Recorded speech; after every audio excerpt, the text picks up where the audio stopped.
Hello दोस्तों, हड़प्पा सभ्यता के बारे में हमने कुछ पिछली वीडियो में पढ़ा था। इस वीडियो में हम सीखेंगे कि हड़प्पा सभ्यता में जो है समाधान के तरीके क्या क्या थे, अंतिम संस्कार किस तरह से किया जाता रहा होगा। पहला पॉइंट इसका, हड़प्पा सभ्यता में जो इतिहासकार अंदाज़ा लगाते हैं वो दफनाकर शायद अंतिम संस्कार रहा होगा, क्योंकि कब्रिस्तान के कुछ साक्ष्य मिले हैं जिसके आधार पर ये कहा जा सकता है कि हड़प्पा सभ्यता में जो अंतिम संस्कार होता था वो दफना कर किया जाता था, शवों को दफनाया जाता था। दूसरा पॉइंट, शवों के साथ मृतभांड, आभूषण, मनके आदि भी उनके साथ दफनाए जाते थे। शायद वो पुनर्जन्म में विश्वास करते रहे होंगे। तांबे के कुछ दर्पण भी मिले हैं खुदाई के दौरान। कई कब्रों में भिन्नता पाई गई है, कुछ ईंटों से बनाई गई है, कुछ कच्ची मिट्टी की बनाई गई है, जिससे ये पता लगता है कि समाज में जो है कुछ अमीर वर्ग रहे होंगे, कुछ गरीब लोग रहे होंगे। जो अमीर वर्ग के लोग थे वो जो है पक्की ईंटों से बनाते थे, और जो गरीब वर्ग के लोग रहे होंगे वो कच्ची ईंटों से कब्रों को बनाते रहे होंगे। इनमें सामाजिक भिन्नता का पता लगता है। दूसरा इसका क्वेश्चन हम यहाँ पे पढ़ते हैं, इतिहासकारों ने हड़प्पा समाज में भिन्नता कैसे पता की। पहला तो शवाधान का अध्ययन करके, जो शवाधानों मतलब उनका अंतिम संस्कार किस तरह से किया जाता था। कब्रों के कुछ साक्ष्य मिले हैं जिससे अंदाज़ा लगाया गया है कि शवाधान का जो अध्ययन किया जाता है कि अमीर वर्ग और गरीब वर्ग रहा होगा, और अलग अलग तरीके से शवों को दफनाया जाता था। विलासिता की वस्तुओं से, जो भी आराम की वस्तुएं हैं, जैसे कि वहाँ पर जो है जेंट्स लोगों के अलग अलग सामान हैं और लेडीज़ के सामान अलग अलग हैं। औरतें जो है वो अंगूठी वगैरह पहनती थीं, अंगूठी, पायल, बिछिए वगैरह मिले हैं। और जो जेंट्स हैं वो बाजूबंद, माला आदि का प्रयोग करते रहेंगे। विलास की वस्तुओं से अध्ययन करके हड़प्पा सभ्यता में भिन्नता का पता किया जा सकता था।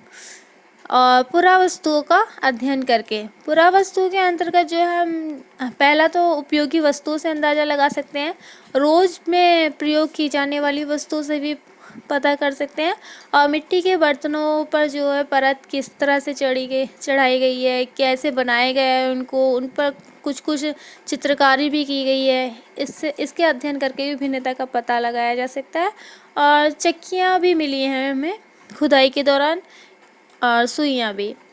पुरावस्तु का अध्ययन हम दूसरा इस तरह से पता कर सकते हैं कि विलास की वस्तु का अध्ययन करके, जो आराम की वस्तुएं हैं, जो कि बड़े बड़े महंगी चीज़ें होती हैं, कीमती वस्तुओं, उनका अध्ययन करके। दुर्लभ वस्तुएं जो कि बहुत कम मात्रा में होती हैं और बहुत ही मुश्किल से मिलती हैं, उन वस्तुओं का अध्ययन करके भी हम भिन्नता का पता लगा सकते हैं। क्वेश्चन इसका दूसरा है, मनका बनाने की विधि तथा वस्तुएं। मनका किस तरह से बनाया जाता था। मनका जो है वो मोती होता है कि माला, जिससे माला बनाई जाती है, वो मोती किस तरह से बनाए जाते थे, उसे बनाने की विधि है, और उसमें किस किस चीज़ की प्रयोग किया जाता था। इसमें कार्नियल, जैस्पर, क्वार्ट्ज, सेल खड़ी पत्थर का प्रयोग किया जाता था। ये चार चीज़ें ऐसी हैं जो ऐसी चीज़ें, इनसे मनका बनाने का प्रयोग किया जाता था, मन के बनाए जाते थे। और जो धातु का प्रयोग करके मनका बनता था, वो कौन कौन सी धातु से बनता था मनका। तांबा, कांसा और सोना, ये धातुएं मनका बनाने के लिए प्रयोग की जाती थी। और जो ईंटों का प्रयोग, मिट्टी का प्रयोग होता था, वो कौन कौन सी मिट्टी का प्रयोग होता था मनका बनाने के लिए। शंख, फयांस और पक्की ईंटें, इन मिट्टी का प्रयोग किया जाता था। मनके बनाने की विधि, आप लोगों से क्वेश्चन पूछ लिया जाता है एग्ज़ाम में कि मनके बनाने की विधि बताइए, तो मनका बनाने की विधि हम बता सकते हैं, सेल खड़ी मुलायम पत्थर का प्रयोग। सेल खड़ी का जो पत्थर होता है बहुत ही मुलायम होता है, जिसके प्रयोग से मनका बहुत ही आसानी से बनाया जा सकता है। सेल खड़ी का जो पत्थर है उसको टुकड़ों में तोड़ कर उसके पत्थर का चूर्ण बना लेते थे। जो चूर्ण था उसको घोलने के बाद फिर एक लेप सा तैयार कर लिया जाता था, और उस लेप को सांचे में डाल दिया जाता था, और जो सांचे में डालने के बाद अलग अलग आकार के मनके तैयार कर दिए जाते थे। हड़प्पा सभ्यता का नेक्स्ट क्वेश्चन बनता है, क्या हड़प्पा सभ्यता का व्यापार विदेशों में था? तो ये आपसे क्वेश्चन पूछ लिया जाता है एग्ज़ाम में, तो इसकी तैयारी आप लोग कर लीजिएगा। बता देते हैं यहाँ पर। हाँ, ऐसे साक्ष्य मिले हैं। तांबा अरब देश ओमान से लाया जाता था। आपको बताया था कि हड़प्पा सभ्यता में जो है तांबे का दर्पण भी प्राप्त हुए हैं। तांबे के कई देशों से तांबे के दर्पण प्राप्त हुए हैं। तो ये तांबा आता कहाँ से होगा? ये तांबा अरब देश ओमान से लाया जाता था। तो इससे व्यापार विदेशों में था। इससे अनुमान लगाया जा सकता है कि अरब यहाँ तो है नहीं अपने देश में, दूसरे देश से ही लाया जाता था। तो मतलब दूसरे देशों से व्यापार बहुत ही अच्छा, व्यापार व्यवस्था अच्छी थी। ओमान का तांबा हड़प्पा की पुरावस्तुओं में निकल के अंश मिले हैं। यह एक साक्ष्य है। एक पात्र हड़प्पा मर्तबान जिसके ऊपर काली मिट्टी की परत चढ़ी है, ओमान से मिली है। ये एक जो बर्तन है वो हड़प्पा सभ्यता से मिला है। तो हड़प्पा सभ्यता में जो मर्तबान है जिसके ऊपर काली मिट्टी की परत चढ़ी है, वो कहाँ से लाया गया था? ओमान से लाया गया था। मेसोपोटामिया से भारत की हड़प्पा सभ्यता के साक्ष्य मिले हैं। मेसोपोटामिया में जो है कांसे की नर्तकी का भी नर्तकी खुदाई के दौरान नर्तकी भी मिली है जो कांसे की बनी हुई है। तो इससे हम अंदाज़ा लगा सकते हैं कांसा इस हड़प्पा सभ्यता में तो था नहीं। ये जो लाया जाता था वो ओमान से लाया जाता था। तो इससे हम पता कर सकते हैं कि जो व्यापार था विदेशों तक फैला था।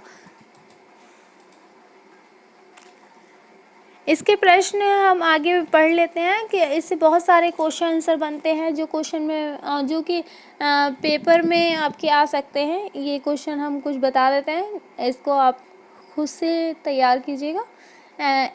पहला, एक हड़प्पा सभ्यता का काल बताओ। ये समय कहाँ से कहाँ तक था? हड़प्पा सभ्यता का काल बताइए।